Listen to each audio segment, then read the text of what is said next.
Hey everyone, it's Callum from Cagefront here. Welcome back to the channel, and if you are new here, welcome to the channel. Obviously, I've just pointed out that I've got a neon sign to kick things off. Finally got this. It took a while to come, and I've been very keen to actually show this off for you guys in the setup. Obviously, we've got a bit more filled out now. It's spiced up a little bit. We've got all the kind of gray spaces filled out. Now, if you do like this setup, please leave a comment below.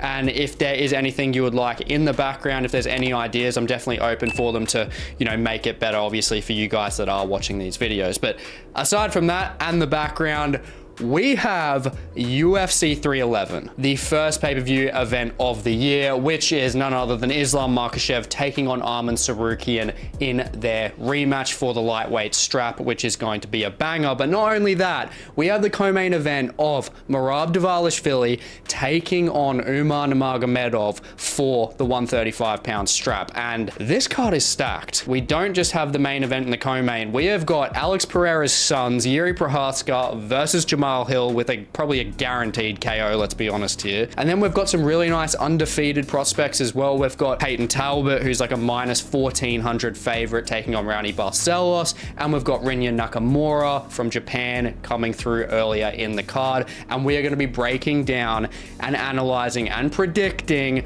every single fight on this card, who the winners are going to be, and I'm going to give you a full analysis as to why I am making that choice. So without further ado, let's get into the first fight of Tagir Ulanbekov versus Clayton Carpenter. So to kick off the card, this is honestly a good fight. We've got a huge opportunity for Clayton Carpenter, who is one of those undefeated prospects that's on this card. We've got Umar, we've got Clayton, we've got Peyton Talbot, and we've got Rinya Nakamura. And Clayton Carpenter is undefeated for a reason. He is a very, very good, clean wrestler, has very good offensive takedowns, is good with his control and his transitions on the ground. And when we look at this and this matchup, he's obviously fighting Tagir, who is a top 15 opposition. And Tagir is coming out of that Nurmagomedov camp. He is trained by Khabib. He is trained by Javier Mendez. And we have only actually seen him face some adversity, like real adversity, is obviously against Tim Elliott with that very, very strong unorthodox style. But aside from that, Tagir has looked very good in the UFC. So it does speak volumes as to why Clayton Carpenter is getting to face him pretty much almost straight off the bat. He's only had a couple of fights. I mean, he's 8-0, not even in the double digits yet, and he's getting to fight Ulanbekov. Now, statistically, both of them are very even across the board. Both of them average about 2 to 3 takedowns a fight.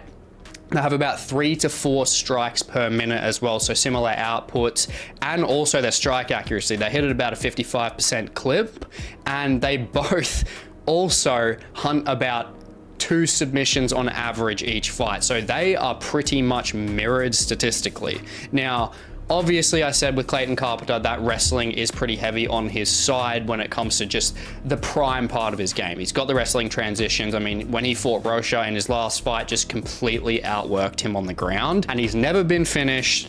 And when it comes to submission-based game, obviously he's 4-0 with submissions, so he is very active from his guard. He's got pretty long legs as well, but Ulanbekov is definitely a different story when it comes to that length, for sure. He is a very tall guy that actually struggles to make weight, but when he is on and he actually makes weight, he is very good. Now, when it comes to Clayton, to finish off his explanation, very good when it comes to his just offensive submission game, ground game, just grappling in general. But when we look at his experience, compared to Tagir. Tagir has fought some very good opponents.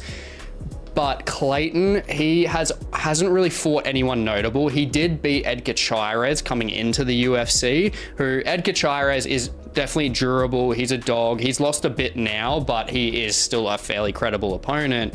But when he fought Edgar Chairez, he was showing very, very good, just a very good, well-rounded game overall, to be honest. And he was even hurt by Chairez in that fight, and he showed that he had a chin. So he's got a chin, he's got the durability, he's got the ground game there, and he is very good at blast double. He's very good at shooting in, getting the double legs, and taking his opposition down.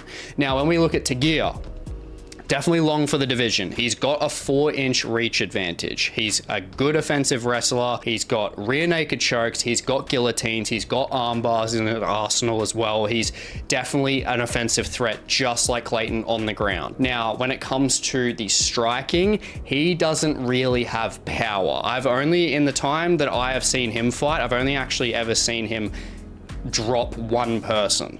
Like, I haven't really seen anything else other than that, and that was Cody Durden. He dropped him in about the first round of their fight and caught him very well, but Tagir naturally just doesn't have a lot of power. He does utilize straight shots very well. He uses jabs very well. He uses twos very well, but that's realistically all I can honestly see from that in terms of an offensive striking arsenal. And it's honestly hard to identify clear weaknesses with Tagir because he fought Tim Elliott, the one person he's realistically lost to that's credible. And Tim Elliott was a guy that used very offensive wrestling and was so offbeat, unorthodox on the feet. We know Tim Elliott. He's just a very tricky puzzle to solve. So it's hard when you're comparing a Tim Elliott loss to someone who is more orthodox in style, like a Clayton Carpenter. Now, when we look at them versing each other, just overall, obviously mirrored, but we need to seriously take into consideration Tagir Ulanbekov, the camp that he has, when it comes to just obviously training with guys like Umar, Islam. I mean, he's got Khabib there, everything like that, but it's his experience just himself in the UFC. He is ranked for a reason. And honestly, this is where I can see Ulanbekov really taking advantage of this fight with that experience coming into play, because that's the biggest contrast we got here. Tagir himself is a very good offensive wrestler, and he, with that 4-inch reach advantage, I do honestly think that he can find a very, very clear way of being able to utilize jabs, the straights, to outpoint Clayton Carpenter to a decision here, because on the ground, it's seriously just very hard to pick who could actually win this. They're both just very good on the ground, but Tagir,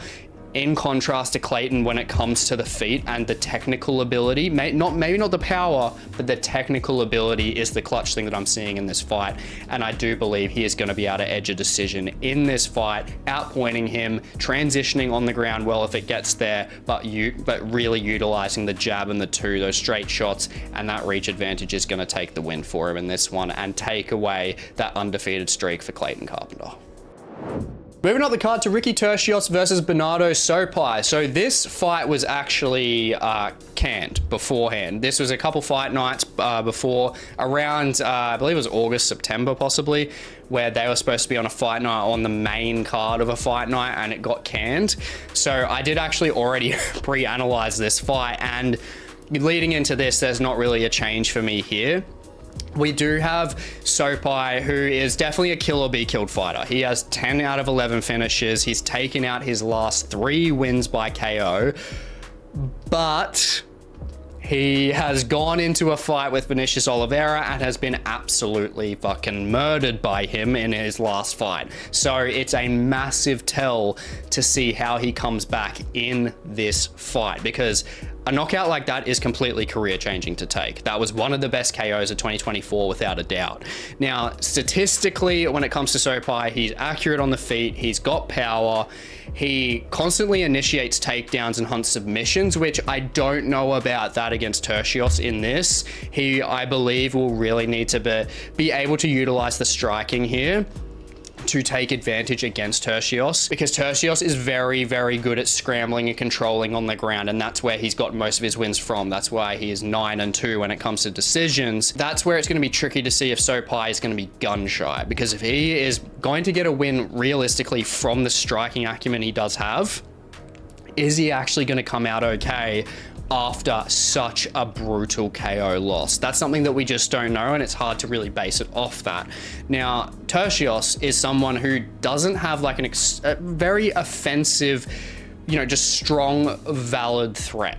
Like, he's 3-1 with KOs, he's 1-1 with submissions. He's not really that offensive kind of threat. He's kind of like Merab in that sense. Not a whole lot of finishes, but he's just very good at controlling, gluing himself to his opponents, and he has good cardio as well. So that's where he obviously gets those control-based decision wins. And he is coming off a loss to Raul Rosas Jr., submission loss, which he was very emotional in. Now, Ricky Turcious is an emotional guy.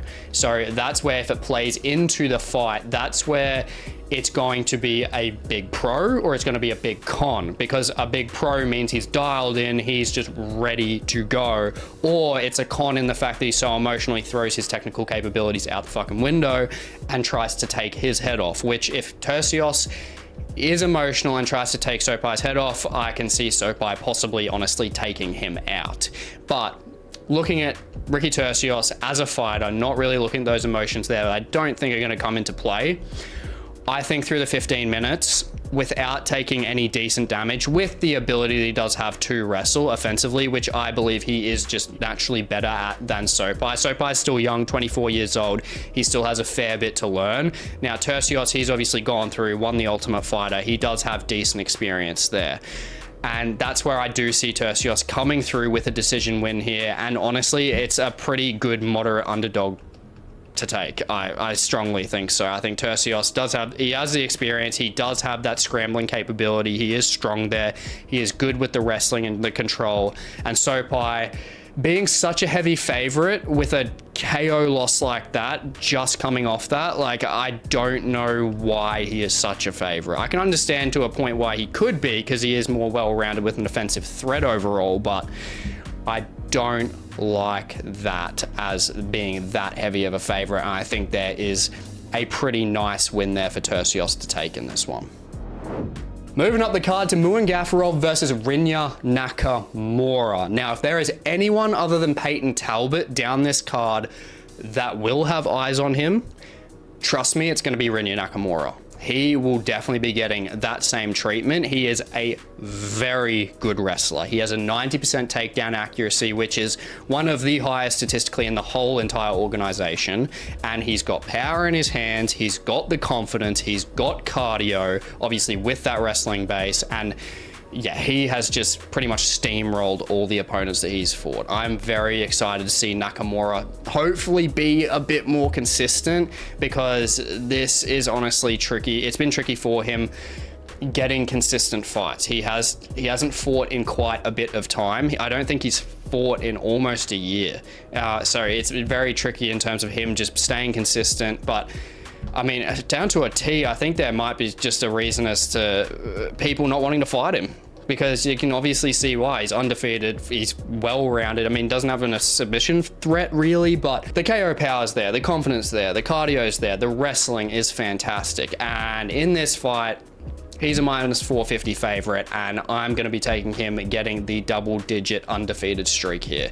Gafurov, don't get me wrong, he is honestly the hardest opponent that Nakamura will have had to have faced so far, and he's got the finishing capability 100%. Obviously, KO's through the roof, 10-0, and he's 7-1 with submissions. He's very dangerous. They're both physically mirrored as well, and Gafurov, with that KO threat he does have, he is a southpaw, so it does unlock opportunities in the striking department, as Rinya, through his career, has pretty much only fought orthodox style fighters. He's fought Kazama, he's fought Fanny Garcia, he's fought Carlos Vera. All of them are orthodox fighters.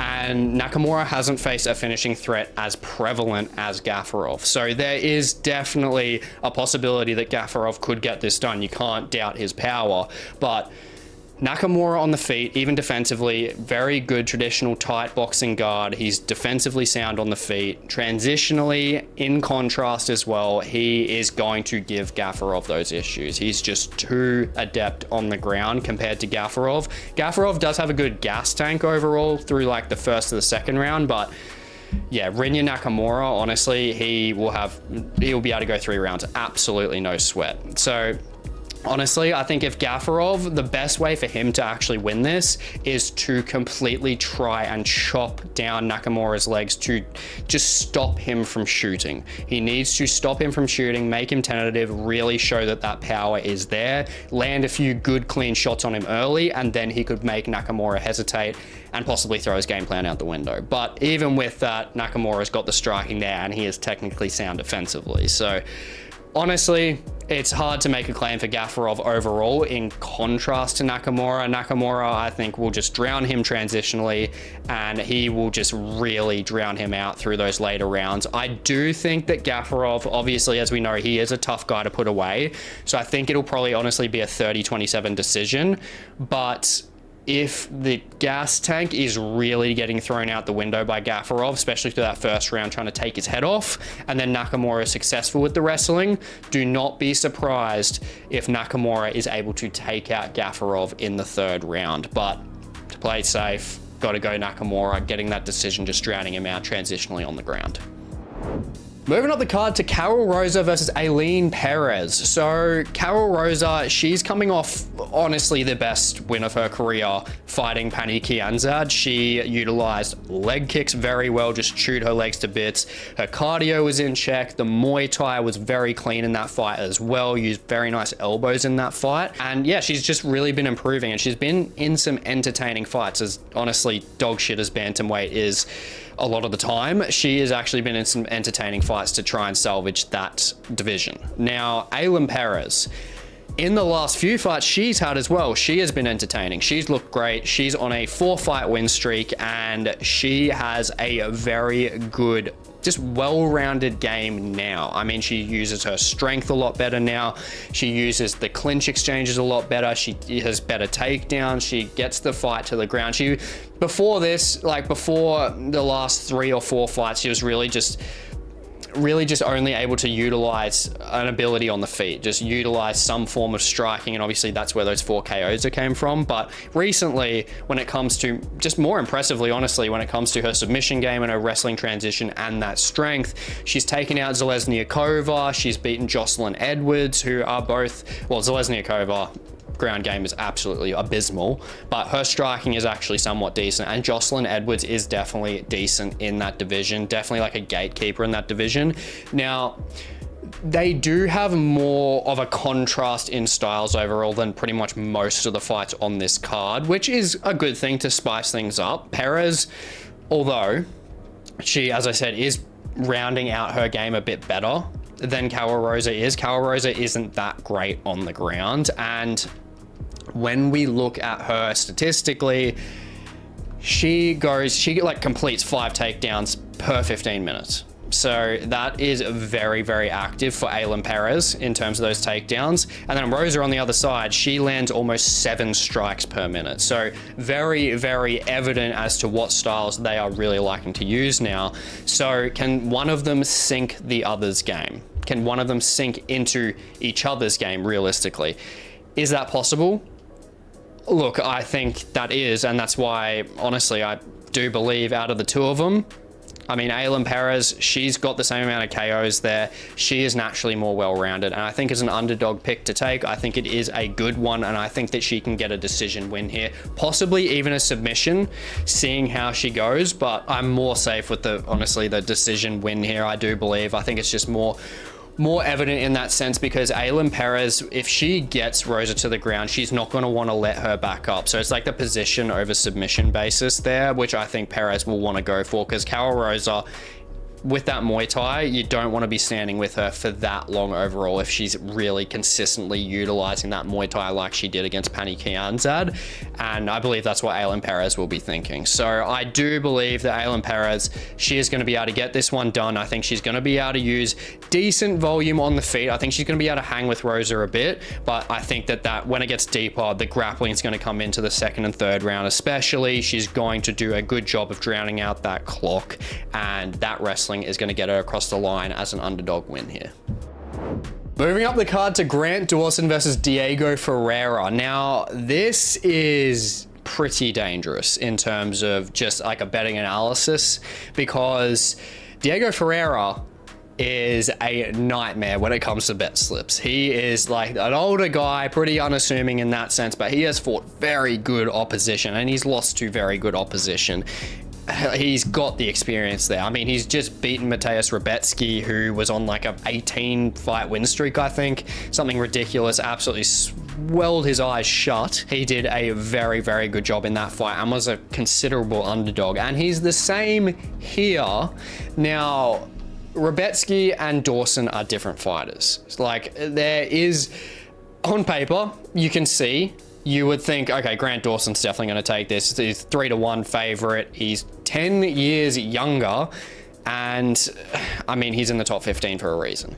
Now, that's all well and good. But as I said, Ferreira, he's got the experience. He is well-rounded. He's never been finished on the ground, which is Dawson's bread and butter.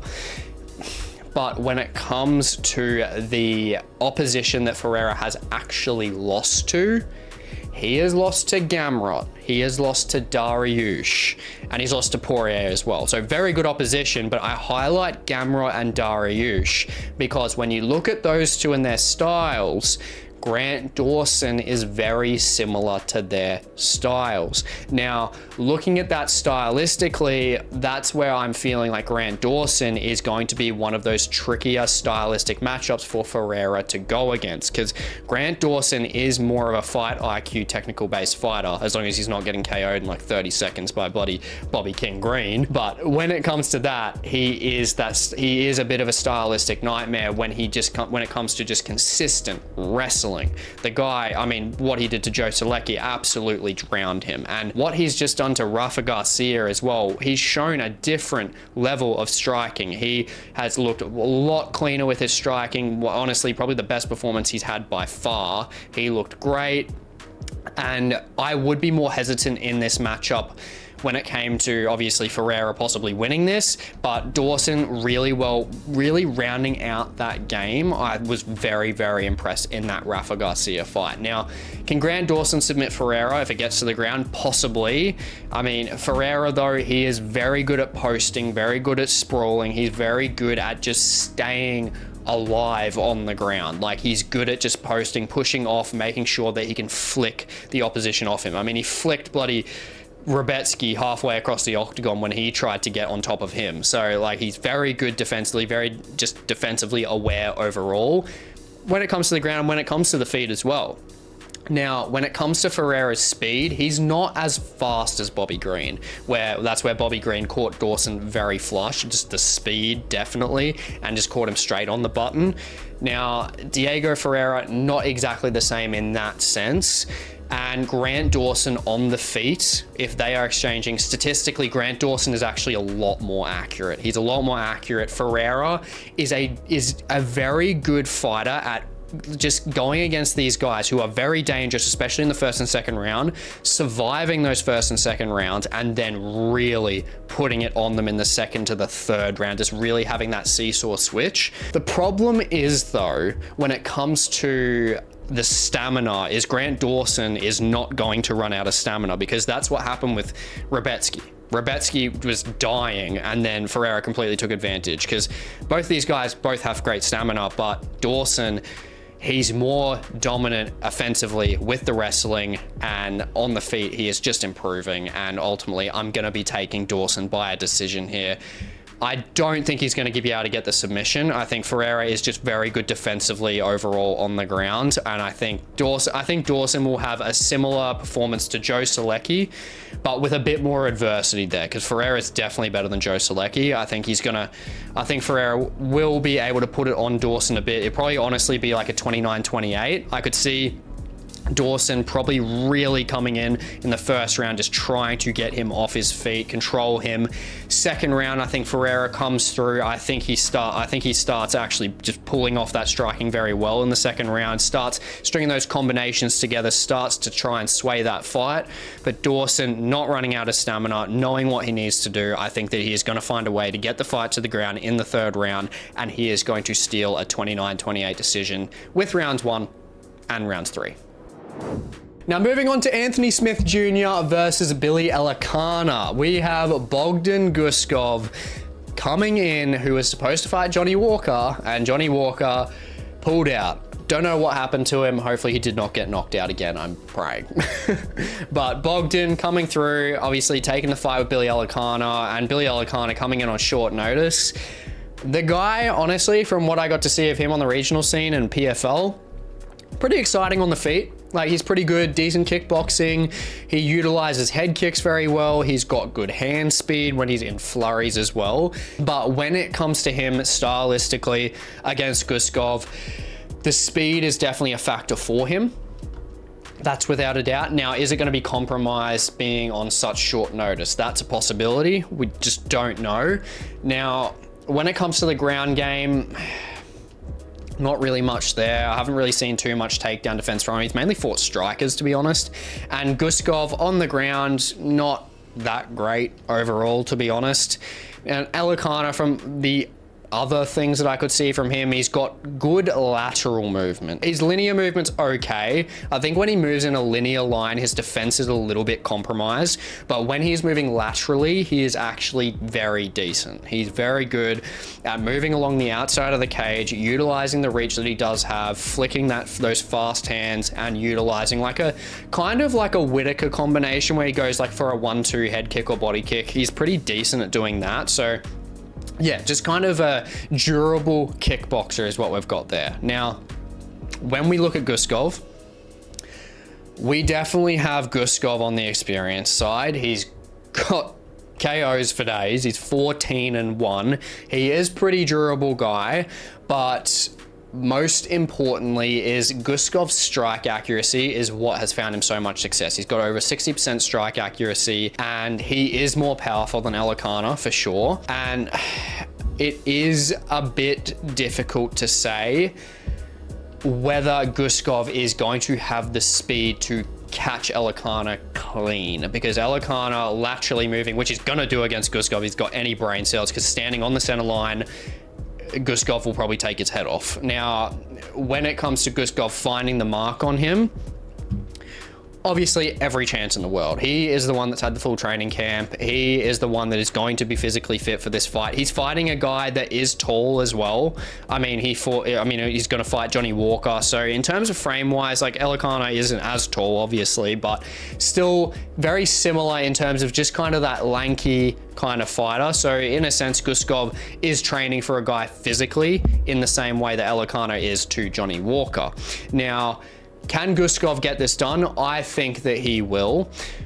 But a hot take, especially looking at the decisions on Guskov, I'm going to be taking Guskov by his first pro decision win. I believe that Elekana, if he comes into this fight and he loses by a decision and he makes it somewhat close, that is a complete win, because he's literally coming in on short notice, like a week's notice, fighting the 13th ranked light heavyweight. If he does this, he will just be completely in the UFC for sure. And can he do it? I believe he can. I think just that lateral movement, the ability to string the combinations together, very good three-piece combinations. I think he can keep Guskov at bay, because Elekana does have power as well. You can't forget that. And I do believe that he is going to be able to use that lateral movement, keep out of the way of Guskov's danger. He's not going to stay on the center line unless he gets trapped and caught. Then there's a huge possibility Guskov could take this by a KO. But I believe that he is going to be able to get this done by a decision. I think not being able to fully train exactly for Billy Elekana, and there's not a whole lot of footage on him either. It's going to be interesting to see how Guskov prepares. And usually through the first round, it's going to be one or two options. If they haven't fully prepared for the guy, they're going to really take time to get their reads, or he's going to go absolutely berserk and just try and rip his head off, because he's a guy that hasn't fought the UFC, hasn't had the same experience, and he's coming in and trying to take his rankings. So there is either way of there. It's definitely dependent on mentality, but yeah, I think Guskov going to take that decision there, but do not be surprised if it's a KO. But good money on a decision. Moving up the card to Zachary versus Azamat Bakoyev. Now, Zachary, he has been on this card originally. Obviously, we had Cedric Dumas pull out and Bakoyev come through in clutch to take his position. Now, Zachary, he's very explosive. He's very explosive. He's a physical specimen. He's got good reach. He's got good height. He is pretty jacked. He is a good explosive fighter in the first round. He's got that reach, that leverage to hit strong guillotines. He's got very nice body kicks, which he definitely showed against Medina in his last fight. And just, yeah, he's a guy that is always just winded up his shots, unloads with a lot of power. I mean, he realistically, I think only the Medina fight, he's only ever gone out of the first round in that fight. So not a whole lot of experience overall for Zachary Reese, which is the big takeaway. Now, Azamat, he isn't the quickest fighter, but he has a lot of power. He's got very nice looping hooks. He uses a lot of constant forward pressure, isn't the best on the back foot, and neither is Zachary Reese. So this is one of those fights which could just be outright insane. Whoever gets put on the back foot is probably going to get chinned, because they both got power in their hands. I mean, Makhachev, he's well-rounded. He's got good technical boxing. He's got offensive takedowns, especially with double legs. He's got, jiu-jitsu-wise, very, very good rear naked chokes. He does hunt arm triangles as well. And yeah, I'm trying to think what else I saw from him realistically. He's got good check hooks, lead body kicks as well. And most importantly, he's got over twice the experience than Zachary Reese and 5-round experience in his arsenal as well. So honestly, he is someone that is just more filled out, more credible. He has got more experience. Zachary Reese, the problem with him is, yes, he's in the UFC, his experience, the UFC's octagon, this, that, the other, the crowd, whatever. But the opposition that he has faced is not good. He hasn't faced good opposition. He's been a pretty heavy damn favorite against all of them, and he even lost to Cody Brundage. So I'm not saying that Zachary Reese is bad or anything like that. Definitely not. He is a good fighter, but Azamat Makhachev, technically a bit better on the feet, has fought a lot more opposition. Granted, not the overall greatest, but yeah, he can mix up his game better than Zachary Reese can as well. And ultimately, it's going to be chaotic. Both of them are very heavy-handed, but I've got to take Makhachev here. I think that Makhachev has just got the experience. He's got the technical boxing. He's got good control-based wrestling. I honestly can see him moving through the first round, possibly into the second round. I think he'll weather the storm of Zachary Reese first, move through into the early second round. That technical boxing, he's going to rip Zach Reese to the body, using the boxing, using the body kicks that he loves to use. And I reckon he could honestly clip him with an overhand and drop him on his ass to get that second round. Honestly, it could be a TKO, it could be a KO finish. I think it's just going to be a crisp combination to finish Zachary Reese. And Azamat Makhachev, welcome to the UFC. Moving up the card to Jailton Almeida versus Sergey Spivak. Now this is definitely a tricky fight stylistically, because both of them are very similar looking at an MMA basic level. I mean, you look at them, they're both ground game artists, but we look at them specifically in terms of disciplines. We've got Spivak, who is very good with his judo. He's very good at getting the fight to the ground with hip tosses, just takedowns in general. And then we've got Almeida, who is very good at those single leg, like inside trips, but he's very good at hunting the finish once it gets to the ground. Now, I believe the odds should definitely not be split this heavily. I think it's a huge disrespect to Spivak. He's had a lot more experience just in terms of consistency of higher level opposition. Like, he's fought Cyril Gahn not too long ago. I mean, Almeida's fought Curtis Blades and he got taken out worse, let's be honest here. Spivak put up more of a fight, and yeah, just more of a consistent run. And even though, looking at Spivak, he's got the judo, he's good at getting the fight to the ground. In terms of fighting a guy like Jailton Almeida and doing that, is there going to be much advantage to it? Because Almeida is a guy on his back can still get submissions. Spivak on his back, no, that's not really happening. I don't see that happening. So unless it's like a guillotine or something, I don't see anything happening with the legs. Whereas Almeida, physical freak, he can do it. He's got more options to win here. And a big issue as well as that is just when it comes to athleticism overall, Jailton Almeida, he's just like just overall bigger. He's got a bit longer reach. He's more explosive. He honestly, even with the discipline, I mean, you might actually think that he is a jiu-jitsu based fighter strictly, but he actually started off in boxing. And with that, he is quicker to the punch, and he's got more of a consistent finishing threat overall, whether it comes to the feet or whether it comes to the ground. And ultimately, I do believe that he is going to be able to utilize the boxing to more so outpoint, because he's not someone that utilizes like heavy, strong, just combinations to finish the opposition. From what I've seen from him, his KO TKOs are more so from ground and pound. Now, Jailton Almeida, when he does that, he usually isn't actually dropping them. He's more so actually taking them down, you know, hitting that inside leg trip and just getting on top and just beating the shit out of them. That's what I really see. And his striking's been more so hidden, because he's fought guys like Jairzinho Rozenstruik. He's fought guys like Curtis Blades, who both of these guys are either a seasoned striker in Rozenstruik, or Curtis Blades has a lot of power, as it showed. So he doesn't really utilize the hands too much. And this is the fight where he can actually do it. He can show a more well-rounded game. And ultimately, I can see some pretty good transitions on the ground, but unless Almeida hurts Spivak or the other way around, I don't see a submission finish here. So realistically, I could see there being a finish, with it possibly being on the feet, because just how weirdly they are matching up. I can see the ground game being more so cancelled out, or just being a bit of a slow-paced chess game. But realistically, whoever has the control on the ground, the clock is going to be their friend for sure. They need to drown it out as fast as possible. But on the feet, I think when it comes to the striking overall, Jailton Almeida is a bit more seasoned, a bit more explosive. He's got that boxing base. And ultimately, I think he's going to be able to take it by a decision. I think Spivak, just being so seasoned, he's fought a lot of these guys. He's fought better strikers in Cyril Gane.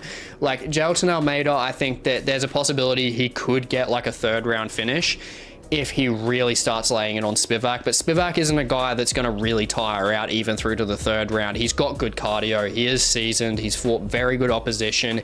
It's going to be harder than Almeida would probably think to get him out of there, just utilizing the striking on the feet. And unless he can hurt Spivak and then somehow get him into the ground and choke him out, I just don't see it happening. I think this is a perfect matchup to honestly take that decision-based win for Jailton Almeida, or on the flip side, possibly even Sergey Spivak. I think it could be a decision element in this fight, which is money. Now, moving up to the feature prelim, we have Peyton Talbot versus Raoni Barcelos. And the first thing we need to point out is the odds. We have minus 1400 to plus 775. This is basically saying that Peyton Talbot will KO Barcelos in the first round. Can he do it?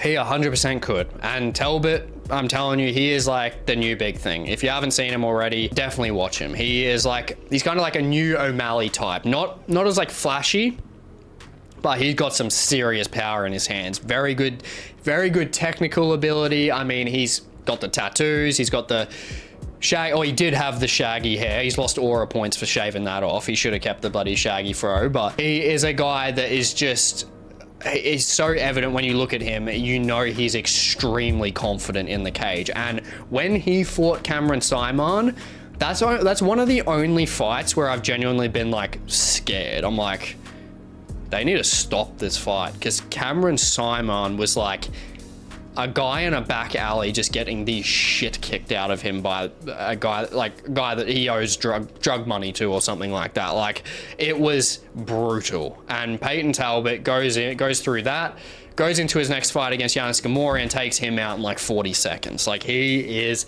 dangerous. He is very dangerous. So I do think overall, well, I've said that obviously, but I don't think the odds, not just for Talbot in this fight, but I just think in general at all, I don't think the odds should be this distant, because at the end of the day, it is a fight and it is disrespectful to Raoni Barcelos, especially just on paper, because you look at Barcelos, he's a guy that's got power, decent strike accuracy, he's got somewhat of a takedown offensive threat as well, and he has lost to good opposition really only. I mean, he's lost to Kyler Phillips, he's lost to Victor Henry, and he's obviously lost to Umar Nurmagomedov as well. And then there's only 2 other fights he's lost. So he is definitely a guy that is seasoned. He is fast as well. He's very fast out the gates in the first round, which Talbot is definitely going to have to be careful of, because Raoni Barcelos, he does have a kickboxing based game. He is actually very good in terms of having his explosivity. He's got the takedown entries if he needs them. He's got very good like high crotch attempts. He's got good double legs, but when it comes to his striking overall, he's good when it comes to being in close range. He's got decent elbows. He's got good knees. He is definitely fast with his striking combinations, but realistically, Barcelos has taken damage in his career, and I think this is perfect for the matchmakers, to be honest. It's a perfect fight to make because it does test Talbot against a proper veteran. But Talbot, man, just the power, the confidence, like he doesn't have a huge amount at range. I will say if Barcelos is able to keep this at kickboxing range, then he has his best chance, because if Barcelos and Talbot are trading in boxing range, Talbot's probably going to chin him. And probably even worse, in the clinch, Talbot has brutal knees, absolutely brutal knees. He has unorthodox base style striking as well. He's got spinning back fists. I mean, he's got like flying knees. He's got a lot of dangerous stuff. I mean, he fucking backflipped out of a guy bloody controlling him at one point, controlling his legs. So yeah, he's full of surprises. He's a box of tricks. And I do see Peyton Talbot winning this fight. He's got the switch stance style. He's got the power there. And I do think that he's going to be able to KO TKO him, but I do believe that Barcelos is going to be able to get through the first round. Barcelos is dangerous. You watch any of his fights through the first round, he is explosive. He's got the power. He's got the striking fluidity. He is just fast. And Talbot is going to have to recognize that. So I think Talbot running through to the second round, Barcelos does slow down for sure. And Talbot running through that, just keeping his cool, keeping his composure, which he always does, against a guy that's 11 years older than him, I can see him just ripping the shit out of Barcelos' body with some nice lead hooks, some very nice knees in the clinch as well. And I think he's going to hit him in the liver, drop him, and then I think he's just going to knock him out on the ground. I think it's going to be a ground and pound finish in round 2 to stay undefeated. And honestly, a win in this, do not be surprised if he goes from 30 to a top 15 fight, because he has got a lot of hype and momentum on him. And moving on to a stacked main card, we have, to kick it off, Kevin Holland versus Renier de Ridder. Now, Kevin Holland is coming into this first fight of the year, probably going to be preparing for another 12 fights after this, because he is entertaining, active, he is a legend. And he was originally an underdog coming into this, and now he is a pick'em. Now, do I agree with that, changing to a pick'em? I do, because I think that he can get the win in this fight. Now, looking at Renier de Ridder, he is fresh on the UFC scene. He's beaten Gerald Meerschaert in his debut, which showed a lot of interesting parts to his game. And he is a very interesting addition to the middleweight division in general. If you haven't already checked out my Renier de Ridder versus the top 15 middleweight tier list fighter spotlight video, I will leave that in the description below. I talk a whole lot more about him there, a lot more than I will here. So I definitely recommend you check that one out. And when it comes to him as a pro, if he gets Kevin Holland to the ground, Kevin Holland is in trouble for sure, because looking at Renier de Ridder and his career, double champ in one championship. He is 12-0 submissions. That's where pretty much all of his successes come from. But you look at the contrast in the fight of GM3 against GM3, I wasn't too impressed, because Renier de Ridder, he is tall, he's got a nice jab, he's got a obviously fantastic submission game, but he looks slow, he looks sluggish when it came to the feet, and that's forgivable against GM3. Is that forgivable against a guy in Kevin Holland who has a 3-inch reach advantage, is faster than you, and has power? No. And that's where I believe Kevin Holland is going to be able to get a KO TKO in this fight, to be honest. I think that Kevin Holland, with that speed, with what he saw from the GM3 fight, I mean, if I can see holes, I mean, a fighter can definitely see holes, that's for sure. And Kevin Holland, I believe that he is going to be able to expose those holes. He's just faster, he's as tall, longer reach. He has fought extremely tough competition through 2 different divisions. And yeah, ultimately, I think he's going to be able to do it. Renier will just have to engage in the wrestling straight away, because this is Renier's worst type of matchup. I don't know why exactly he's taken this fight. Obviously, if he wins it, it's a good breakaway getting into the top 15 without a doubt, because Kevin Holland is a household name. But fighting a guy that is tall, is fast, has good striking with KO power is going to be Renier's kryptonite for sure. It's either that or a guy with brutish strength and power on his side, like a Dricus du Plessis, obviously an Anatoly Malikin. Now, that's where that issue is going to lie. But yeah, even without the strength, Kevin Holland, yeah, he's got the power there for sure. And Kevin Holland has improved more so when it comes to his takedown defense over time as well. And mentally, the man is not going to want to get embarrassed from Renier de Ridder coming through one championship, just like he's been embarrassed from MVP coming through Bellator. He does not need another fight to go that way, that's for sure. And I think he's going to have a chip on his shoulder in this one. And yeah, I see Kevin Holland really going Joaquin Buckley style. I think he's going to be able to catch de Ridder, who doesn't have the best head movement, especially on a linear line, straight down the pipe, 1-2, straight down. He's going to drop him. And yeah, I think that, honestly, I don't even think there's going to be a ground and pound there. I think he's going to drop him so hard. I think he's going to get close, and I think the ref is going to call it off. And yeah, I think, unfortunately for Renier de Ridder, I think that he can make the top 15 without a doubt, but not against a guy that stylistically matches up with him like Kevin Holland does. I just don't like it for him. Moving up the card to Beneil Dariush versus Renato Moicano wants money. Now, I am keen for this, because this honestly is another one of those matchups where you're just like, what the hell? Because this could definitely be a pick'em. I mean, both of them extremely adept on the ground. They are both the same age. They have both the same reach, same height, and both have similar styles. They both have basically the same takedown averages as well.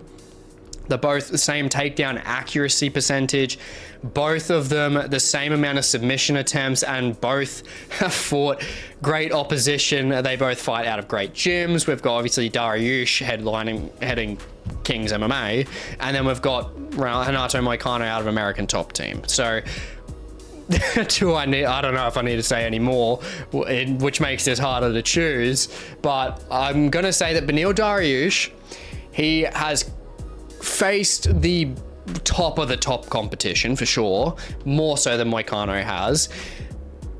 And Dariush, he is the one that has the higher likelihood of using one-hit KO power, which we have seen before, like against like Drakkar Close. But we know that Moicano is the one out of the two that definitely has the damn dog in them. And I'm very confident that looking at these guys, they're going to have to probably play out on the feet, because I think they're going to cancel each other out on the ground. They're both very, very good transitionally, both offensively. Like, yeah, it's like Beneil versus Gamrot. Like, it's just going to be an insane transition-based game. So if it's on the feet, I mean, we know what happened the last time Renato Moicano went up against a southpaw. He 10-8'd Benoit Saint Denis. He looked absolutely insane in 2024. Incredible. Drew Dober, Jalen Turner, and then annihilating a so-called boogeyman in Benoit Saint Denis in his home fucking town in Paris. Like, what? Like, yeah, Moicano has had a fantastic year. Can he carry it through to 2025? I am going to say that he can. I think that he can, because Dariush definitely could stuff a lot of the takedowns and just like his ground game offensively overall, because Dariush is very, very skilled there clearly. But Dariush hasn't fought in over a year. The last time he fought, he was decapitated by Arman Tsarukyan, and Moicano through 2024 has looked absolutely incredible. So on a consistency basis, I can solely realistically take it off that Moicano is going to be able to get this one done. I think that he has just shown so much improvement on the feet, and stylistically just being awkward between the both of them, just being so awkward. We could get a finish in this fight for sure, and Dariush, especially if he's able to get in some kind of weird ass position, he could definitely get a KO, which he usually does. But yeah, I think Moicano, just the way that he has shown just his ability to carry himself through 2024, the confidence, just the volume, the improvements, I mean, everything on the feet there is going to be able to get across the line to outpoint Beneil. I honestly do think that this is going to be a split decision, because realistically, if we're looking at the Gamrot fight with Beneil, there's probably going to be a ground game in there somewhere. They're going to be both transitionally aware, adept. They're going to be it's going to be chess on the ground, just crazy. And that's where they're really going to have to base it off control, which is going to be difficult. But there are going to be moments on the feet where I think Moicano, overall with the speed, with the volume, I think he's going to be able to edge it, just possibly a 29-28, even possibly a split decision if Beneil gets his way on the feet and starts landing with that power. Now moving up the card to Yuri Prochazka versus Jamal Hill. Alex Pereira's sons are finally at it. I'm coming. I'm coming! That's what she said. That's what she said! Now, I can see these guys actually starting off very slowly. They really, seriously are going to need to make their reads. I mean, Jamal Hill does not want to get absolutely embarrassed like he did at UFC 300, and Yuri Prochazka doesn't really need to start blocking shit with his head, like the best defense that he has. So there are a lot of things, especially with credibility, reputation. These guys have a lot on the line, and they just simply do not want to make the same mistake. So I believe that there is going to be some heavy reads going on in the first round. I think we're going to get a pretty slow first round. I've literally just said that I've just pictured just KOs everywhere, but anyway, analytically, I think that that's going to go through to the second round, and both of these guys average 6 strikes per minute. They have nutty power. Someone is getting finished, and as much as I hate to say it, Jamal Hill is going to KO Yuri. I just think that stylistically, the matchup is there for Jamal. It's a better fight for him. He uses the basics a lot better than Yuri does. Jamal has the power there through the basics. He's got good reach as well. I mean, he's got the power, and the power that he can put on a chin of Yuri's that has already been cracked badly by Alex Pereira twice. Against that style that is very risk versus reward in Yuri's style, not liking it at all. I see Hill being able to take out Yuri, honestly, probably mid-second round.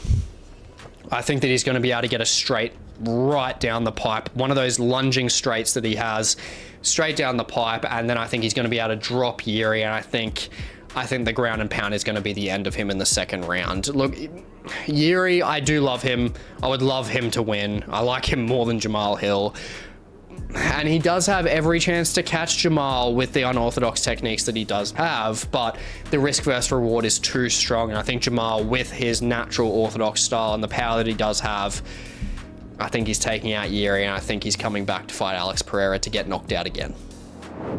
And moving on to the co-main event, we have Merab Dvalishvili versus Umar Nurmagomedov. Now, I have been keen as hell for this one since I released the Undefeated Fighters tier list video, which I thank you guys so much for watching that video. It completely popped off and I was absolutely gobsmacked.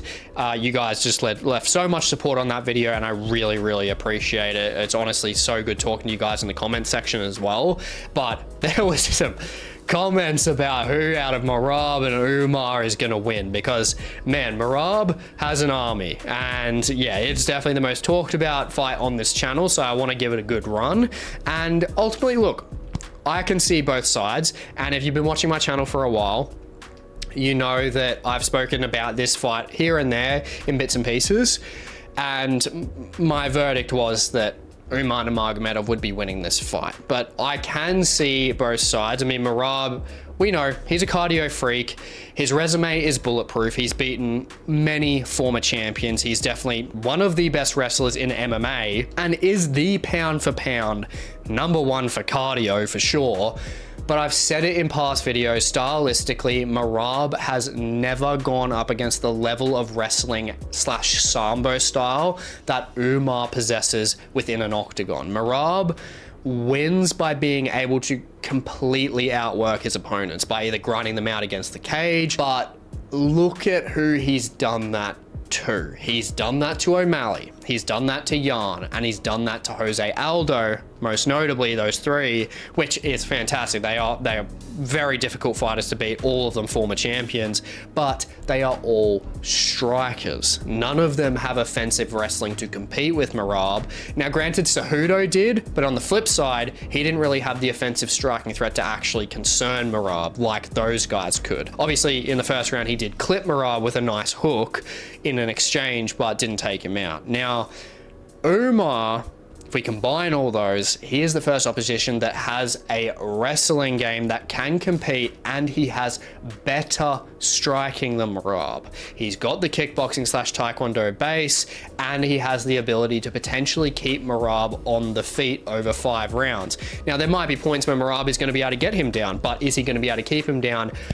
I don't think so. I just see this as the clearest opportunity for Merab to get taken out at all, because if Umar can't do it, I don't think anyone's beating Merab, to be honest. He is, yeah, very, very good. This is the most likely chance that's going to happen. And we look on the offensive side of Merab, there isn't really much there. He doesn't have a finishing threat in general. It's possible, but would I bank on it? Absolutely not. And Umar, when we look at him stylistically, when it comes to the feet and why I think he is better, he is much better at setting up his hands. He's got very good teep kicks. He's got very good front leg side kicks. And he has gone from annihilating Raoni Barcelos through to outmatching Corey Sandhagen. So ultimately, the test is to see whether Umar can actually keep up with that wrestling onslaught of Merab, or whether Merab can actually hang with Umar on the feet. And I'm banking on Umar's sambo to pull through ultimately, leaving them on the feet. And if they are left on the feet, I'm confident that across 5 rounds, Umar is going to be able to find the finishing shot to take out Merab. I think he's going to be able to flick that front kick and then follow up with a nice combination behind it while Merab is trying to shoot and drop Merab badly, and then drop to the ground, and Umar will ground and pound and take him out. I think he'll split him from consciousness. Merab has, look, for all the Merab fans on my channel, I think he is a great fighter. I do think that he can beat pretty much most of the division, but I don't think Umar's the one that he can beat. Umar is just too defensively sound on the ground for Merab to take full control of him, and Umar is better in terms of an offensive threat when it comes to the feet overall. So I believe it's going to be Anu. And moving on to the main event, we have Islam Makhachev versus Arman Tsarukyan 2, which is definitely a tricky main event, which I was slightly surprised by the odds with Arman being a 4-1 dog. I don't think it should be that far apart, but you just really have to reflect on what Makhachev has done in his prime and tenure that he is still in. It could honestly be any win method for Islam. It's very difficult to say, but that doesn't mean that Arman doesn't stand a chance. He is extremely dangerous. He's got better one-hit KO power with the boxing, and honestly, arguably better cardio than Islam overall as well, especially if the bloody Gamrot fight is anything to go by, like 2 Tasmanian Devils going 5 rounds, not losing any stamina. And Islam, we have seen him lose stamina towards the 5th round, like against Volk and against Dustin in a sense, but yeah, like Arman is a athletic freak. Now, we do have tape on them from their first fight, which Arman, for a 22-year-old on his debut on 3 weeks notice, is extremely impressive, and he's only improved since then. But so has Islam. Islam has pretty much, if he wins this, he's the longest standing lightweight champion in history. So it's, yeah, I mean, in terms of overall defenses, like, he has clearly improved, like, even better than Arman has. But realistically, I think when it comes to the ground, they could cancel each other out with the wrestling, which they were mainly doing in their first fight. But at the same time, on the feet, they have both gotten a lot better, and I'm sure they want to prove it to an extent that they have, but also at the same time, they don't want to overextend because of the striking. A fight like this, control time is absolutely crucial. Obviously, if the first fight's anything to go by, but even more so is the striking. And as I said, Arman, he's got the one-hit KO power there, but the biggest contrast, the technical kickboxing, it's just too good on Islam's side. I mean, he's just improved leaps and bounds when it comes to his kickboxing ability, whether it's literally at range or in close. I mean, we've seen him outbox bloody Dustin Poirier, literally outworked him completely on the feet. And then we saw him against Volk utilizing bloody head kicks. I mean, in the first fight, he was using very nice knees in the clinch. He is very dangerous on the feet and a completely well-rounded fighter. And if anyone is going to be able to outpoint, it's going to be Islam out of the two of them, and that is the way for him to get the victory here, and I think he's going to get it done by a decision. It honestly could go any way for a finish or like in terms of KO or submission.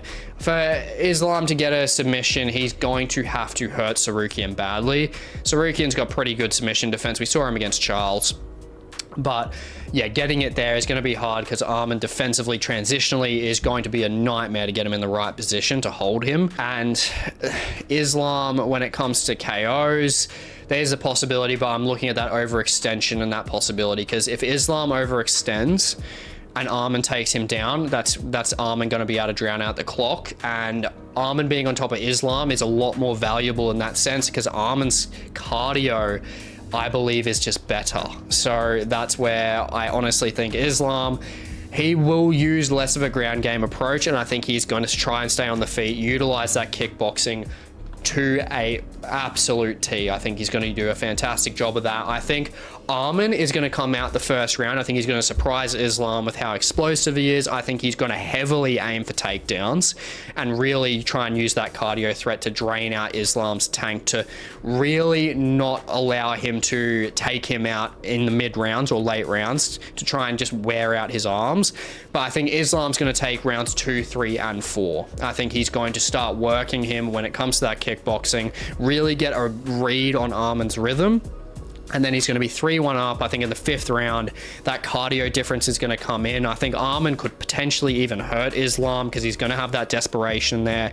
He's going to start swinging some big things, possibly a zesty axe kick in there. You never know. And I believe that Arman will win the 1st and the 5th round. Islam goes 2, 3, and 4, and he gets the 48-47 decision to become the longest standing lightweight champion. I think that this is going to be an amazing fight, and to tip off this card, absolutely incredible. Now, moving on to the fight card awards, kicking it off with fight of the night, we are going straight back to what we spoke about, Islam versus Arman. We put together their striking, that they have improved on so much since they first fought. They're both bigger, both more muscular, especially Islam, huge in comparison to that first fight now. And then just the wrestling, just the chess game that they can have on the ground. This is going to be a full MMA display, and I am so damn keen for it. Now, performance of the night, I'm going to give it to everyone's love. It is Jamal Hill. I think Jamal Hill, stylistically, and his trash talk on the mic, I think it's going to really add to the performance. I think he's going to be able to take out Yuri Prochazka in the 2nd round. Just stylistically, it is a matchup that he really can win. Now, moving up to the fighter to watch, I would give it to Peyton Talbot, but that's a bit obvious, and I want to give it to someone that has a little less known name value, which is going to be Rinya Nakamura. The guy, honestly, very keen to see him fight. Japanese prospect coming through bantamweight. He is about 28 to 29 years old. He has got fantastic KO power. The wrestling is a very good pedigree. And yeah, I just see him, especially with the confidence that he carries in his fights. He looks like he's just having fun in there, and I think he's going to be able to do that again, even though Gafurov is a dangerous opponent.